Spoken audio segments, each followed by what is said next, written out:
Okay. Hi, I'm Dr. Spiker, the medical director here at St. Anne's for another installment of coronavirus in long-term care. So today, what I'd like to do is just review some of the things we've talked about in other talks, but also sort of update some things that have changed since we last were together. So we want to talk about what are some of the things we've learned about COVID since the last time, an update on what our local situation is, and talk about how we can keep our streak here at St. Anne's going. We should be proud of that. I don't know if you remember this from the last time, but I think this is the best analogy that I can think of to what we're going through. Literally, we are learning new things every day, and we're changing guidance and changing recommendations about this virus, almost on a daily or weekly basis. So that can be very frustrating to people. It makes it seem like the experts don't know what they're talking about, because one month they say one thing and then the next month they say another thing. And really that reflects the fact that this is new and we're learning as we go.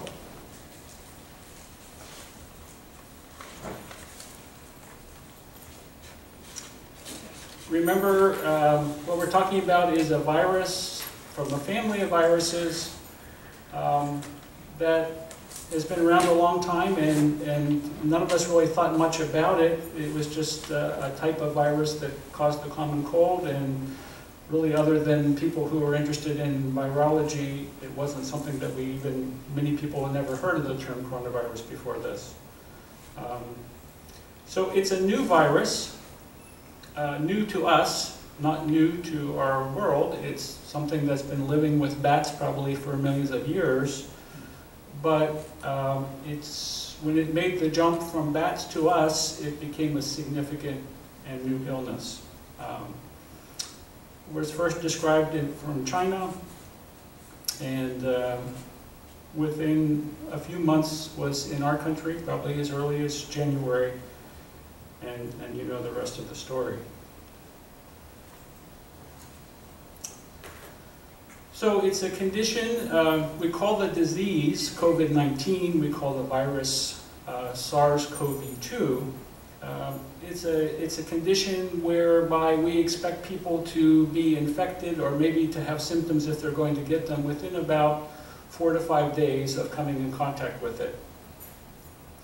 And perhaps unlike a lot of conditions, it causes a wide variety of symptoms. So from minimal symptoms, no symptoms, to very serious symptoms, even death. So there's a very wide spectrum of what we expect when someone is infected with this virus.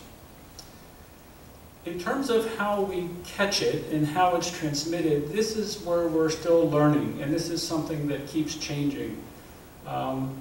Initially, it was said that this is something that you catch from someone else coughing or talking near you, that it rides on little droplets that come out of our mouths when we sneeze or cough. And that's typically how cold viruses are spread.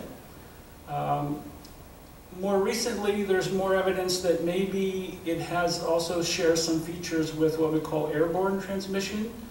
And diseases that are airborne are those things that can latch onto much smaller particles that can float and stay airborne for a longer period of time. So diseases that we would recognize as being airborne would be things like tuberculosis and maybe measles. Things that can get into the air and they can remain floating around in the air, and you don't necessarily have to be within 6 feet of that person to catch it. So there's more and more evidence that maybe that's also playing a role in the transmission of this. I would say that it seems that probably that's not mostly how it's spread, but there seems to be a component of that. Early on, there was a lot of concern about catching the virus from surfaces. People washing their groceries when they got home, people putting their packages aside for a couple of days before they open them and things like that. Probably that's not very common. It's probably not that important a mode of transmission is what we're finding. Always the virus is inhaled. You can also rarely probably get it through your eyes. Therefore, why everybody's wearing goggles and face shields these days to try to reduce the risk of that. Probably a common way of getting it is getting it on your hands and then rubbing your nose, rubbing your eyes, that sort of thing. Again, a little more about airborne transmission. This becomes important because it starts to have implications for whether we can even meet inside safely. Because if it's floating around in the air and it stays floating around in the air, it really isn't very safe to be indoors because it's gonna linger. So there's more and more emphasis being placed on the importance of ventilation and how much air is moving through, how quickly the air is being exchanged. So I would say the jury is still out on this and how important it is, but it is certainly something to begin thinking about. But this will have huge implications for prevention if in fact this turns out to be a common way of transmission, because it means that that the masks that we wear are going to have to be different kind of masks. It means that where we meet is going to have different kinds of ventilation. So really big implications if it turns out that this is a common mode of transmission. I would say my thought is there's probably some of this, but I don't think it's the most of it. I think the most of the transmission is still probably droplet.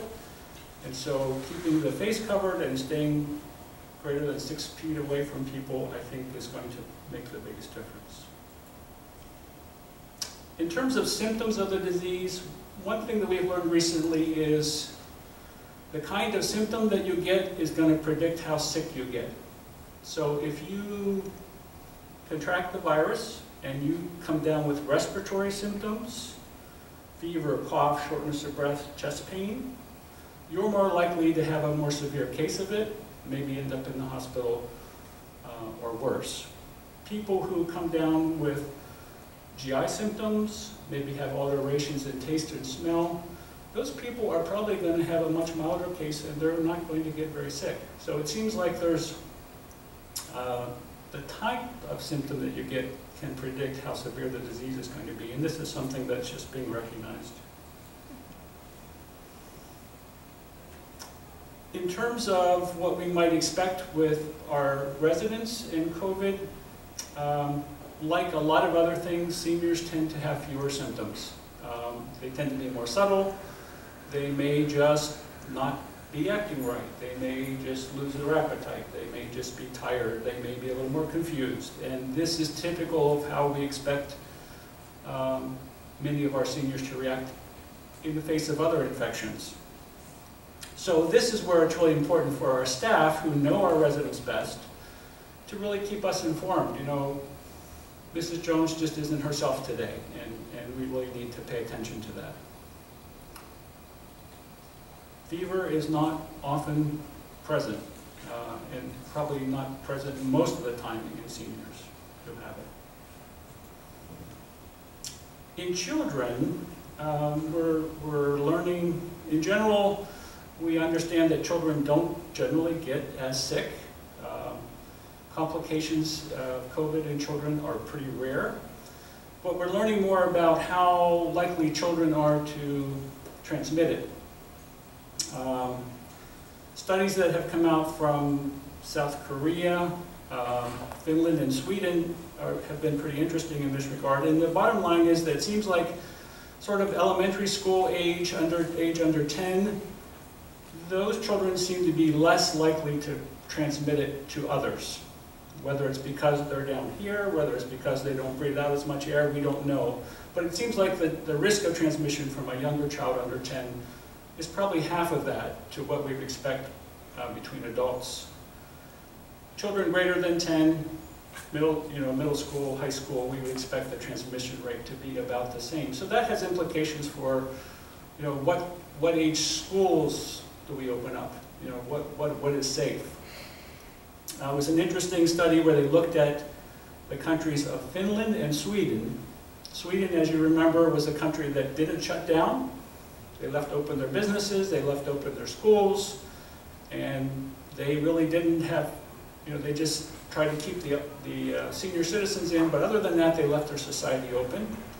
Finland shut down like a lot of other countries in Europe did, and they did a study and they looked at what was the difference in number of children that got sick.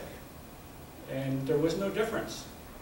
So it didn't seem to make a difference for children under 10, whether the society shut down or whether they sent them off to school. So I thought that was an interesting study. The study from South Korea looked at sort of middle-aged and high school students, and it showed that there was significant transmission like you would expect among adults in being indoors and being close together. So the rare complication with children that we have some concerns about is what's called Multisystem inflammatory syndrome, MISC. It is rare. Probably less than 1 in 100 children who get COVID are going to come down with this particular condition. And we think it has to do with the immune system of children overreacting to the virus. So this is something that happens after they've had the virus, they've recovered from the virus, and then they come down with this multi-system inflammatory condition. And it can present in a lot of ways, depending on what organ system is involved, but generally fever, rash, fatigue. It can affect the heart. It can cause death, and it has in some younger children. So it can be a significant concern, but again, one that's pretty rare. What we're learning more is that for a lot of people, this is a disease that doesn't cause any symptoms, and unfortunately, as a result of that, people who feel well can pass it on to others. And we saw this in our own situation here at St. Anne's. We tested everybody, and we found a couple of people that were positive, and they were well. And that's what we would expect. There's going to be a significant percent of people out there who test positive who have no symptoms, but are capable of passing it on to others. And so this is how the virus can keep spreading in the community. And it's not enough to tell people to stay home when they're sick or to stay home when they have fever, because they're not going to have those things and yet can still pass it on. Again, remember the iceberg, the portion above the water are the people who have symptoms, and the portion below the water are the people who don't have symptoms.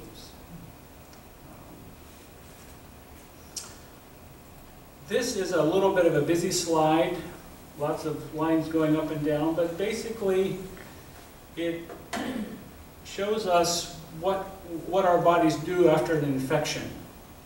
So the lines that are the blue lines and the red lines, those are the levels of virus that we would expect to find if we test. The dotted lines are the antibodies that our body produce after we've been infected. So as you can see, depending on when you do a particular test, depends on what your result is going to be. So in general, if you're testing with a nose swab, we call that the RNA test, the viral nose swab. We would expect to find a positive within a week or two of infection, but after that it tends to wear off. Several weeks out, by week 2 to 3, we would expect to see antibodies present. And those antibodies will go on for months, so it is a way of testing to determine if someone has been infected in the past.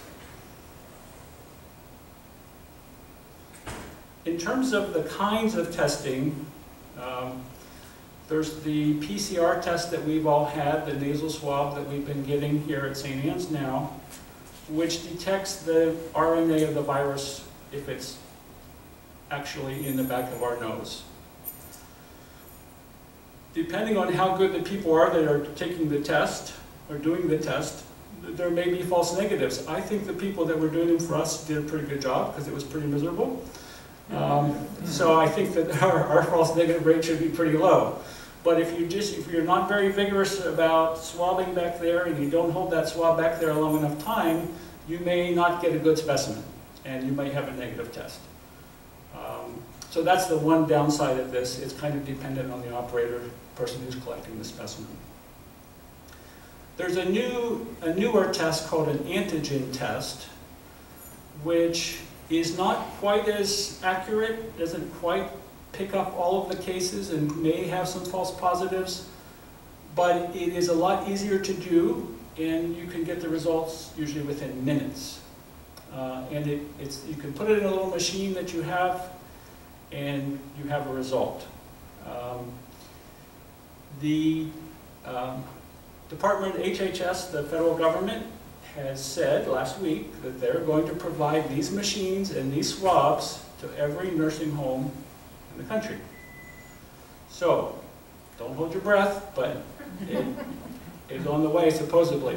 They're going to prioritize to those facilities that have, the higher levels of virus. So, I'm hoping that that may be something that we'll have eventually, and we'll be able to do those tests here on site, and you'll be able to get your result very quickly.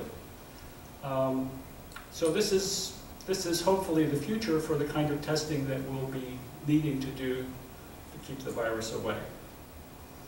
And again, the last test which we talked about, the antibody tests, is something that we can sort of look back on, and it tells us in retrospect, yes, you had the infection, yes, your body has made antibodies to this.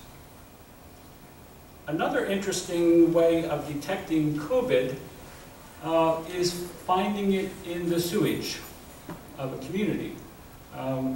The virus is shed in our stool if we have an infection. And so, if you think about it, this is like the perfect way to determine if a community has COVID, because everybody gives a sample, and if you test a community's wastewater and there's no COVID in the wastewater, then you don't have it in your community. On the other hand, if you start to see the COVID in the wastewater, it's an early warning sign, because it often shows up at least a week before people begin to have symptoms, before it is, begins to be, before they start to see the rate of positive testing in the community. So it shows up much earlier than the kind of early warning signs that we have now. So this is something that I think communities will start using and be able to use this to determine, hey, we're doing well, our levels are low, or hey, things are starting to get bad, we need to shut down again, we need to close down this or close down that, because the level of COVID in the septic system, the community septic system, is starting to rise. So this is something that's been studied and is starting to be adopted in a number of communities, and I think it will be a good way to kind of follow how we're doing as a society in terms of controlling COVID. In terms of severity, again, we talked about it ranges from being completely asymptomatic and well, all the way to severely ill and even dying. We know that people who are older have more of a difficult time with it. People who are male, for whatever reason, we don't quite understand why that is. And of course, those who have chronic health conditions are at increased risk for more complicated courses of the disease. If we have the condition, what can we do to treat it? There is an FDA-approved drug called remdesivir, which can help reduce the length of time we're sick from it. It can help people leave the hospital earlier. It is not a cure-all. but it is something that makes a little bit of a difference. Recently, there's been some interesting studies coming out about dexamethasone, which is a steroid. The British have shown that that seems to be helpful at reducing death rate, so that's encouraging. And we're also using people's antibodies, so people who have recovered from the disease, if we extract their plasma and give that to people who are sick with it, those antibodies that they have in their blood can help the person who's sick. And they're actually manufacturing those antibodies now as well. So that's something that will be coming, where you'll actually be able to have a manufactured COVID antibody infused into you that is made in a laboratory. In terms of vaccines, just this week, you probably heard in the news that there were some good results from some of the new vaccines, both in China and in England. There's some promising results. People who got the vaccine, they didn't have a lot of side effects, and they did raise their antibody levels. So we don't know if they will protect people from getting the condition or not yet, but at least there's some early promise. But again, it's going to be a while. I think it's interesting to look at how different countries have dealt with COVID in different parts of the world. You heard me talk about Sweden in terms of how they decided to see if they could work on getting herd immunity and letting everybody get it. And right next door to them, Norway took a different approach and said, you know, we're going to close everything down for a while, and then we're going to practice social distancing. And you can see the difference in terms of the numbers of daily deaths that occurred over the last several months as a result of those two different approaches. So there's going to be a lot of interesting information come out about, you know, what works and what doesn't work, because different countries use different approaches. If you look at some other countries, again, there's Sweden, there's the United States in the middle, and there's South Korea way down on the bottom with a flat line, meaning that they had like no deaths. And they have been very aggressive in South Korea about making sure that everyone wears masks and doing contact tracing, and they have done extremely well with controlling this. And now, you know, they have people in the stands watching baseball games in South Korea. So they have been able to manage it and keep it under wraps. In terms of what's happening in our country, you've probably seen basically the dark areas are areas of the country where we're struggling with high rates. So you can see that it covers a lot of the country. There's some parts in the center that are doing a little bit better, but those are places where there aren't very many people living, I think. If you look at sort of what is the trend in the United States, you know, we were doing pretty well until about June, and then it really took off again, and I think it relates to opening back up and maybe not being as careful as we should be. In Pennsylvania, it's a little better, but the trend is starting to head back up again. Most of that is because of western Pennsylvania. If you look at this graph, the pink part of there are the cases from western Pennsylvania. So you see the little blip at the end? That's Pittsburgh, in that area where the new cases are coming from. Where we are is the blue shaded part, and you know, we were the worst part of the state for the longest time, and now we're actually doing better. So,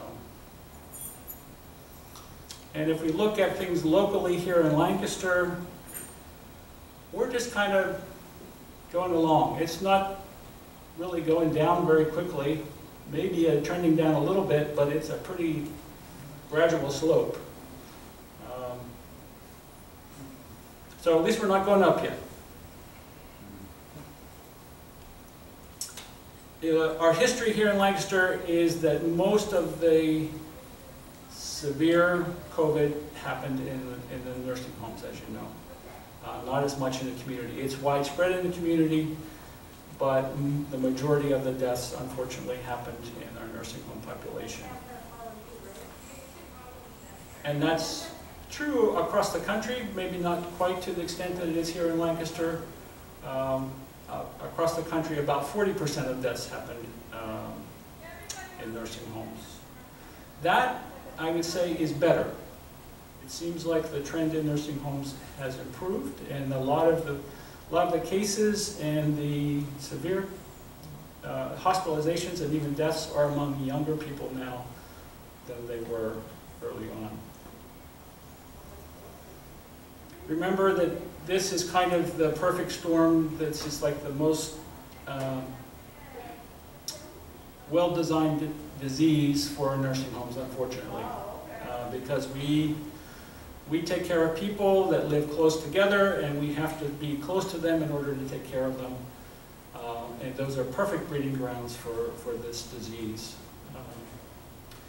And when you couple that with the fact that you can't tell if you have it or not, then we have staff members bringing it into our residents, and therefore the need for testing to determine if that's happening. If we look at the trends in long-term care in Pennsylvania, it looks pretty good. The numbers are down in long-term care.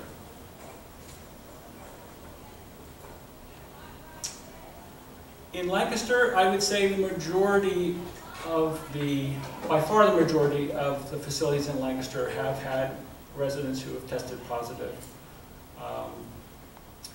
And of the deaths in Lancaster County, 309 of 370 were nursing home residents. So the majority by far the majority of deaths in Lancaster occurred in the nursing home. And there were quite a few nursing home employees who tested positive. None that I know that some required hospitalization, but none that I know that actually died as a result of their illness. Here, very locally at St. Anne's, I think we can pat ourselves on the back because so far our residents have not tested positive. So kudos to all of you that are involved in taking care of our residents here and keeping that going.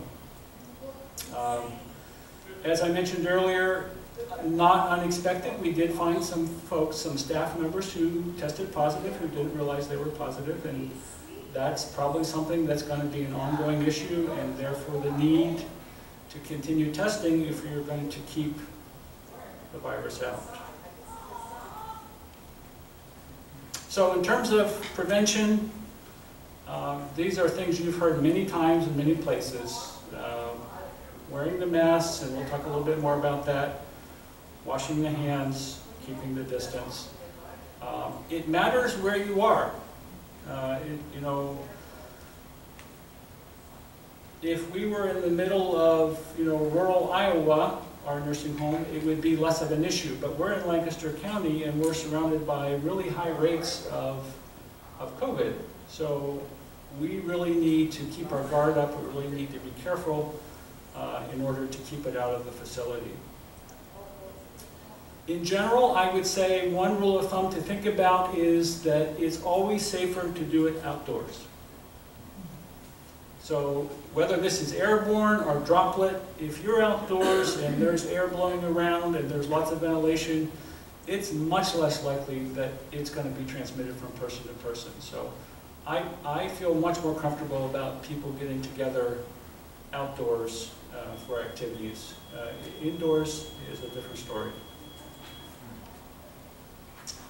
So since I talked to you last time, we have experienced universal testing that was mandated by the state since our last talk. And again, this seems like the only way we're actually going to get ahead of this and prevent asymptomatic spread within our facilities. And I'm looking forward to us being able to do that testing ourselves and being able to get the result right away. So hopefully that will happen someday soon. So what are we doing here at St. Anne's to keep our residents safe? We are still trying to reduce as much as possible the number of people coming in, just to reduce the risk of asymptomatic people coming in. Wearing masks at all times. As long as we're wearing our masks, we're going to decrease our risk of us transmitting the virus to the residents. Of course, cleaning hands and surfaces. If we do have respiratory symptoms, of course, stay home.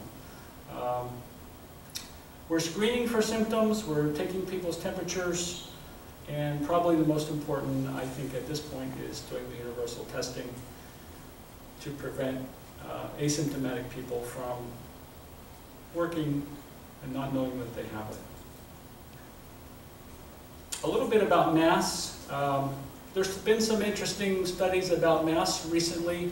We always knew that masks were good at preventing us from transmitting the virus to other people, and that's their primary benefit.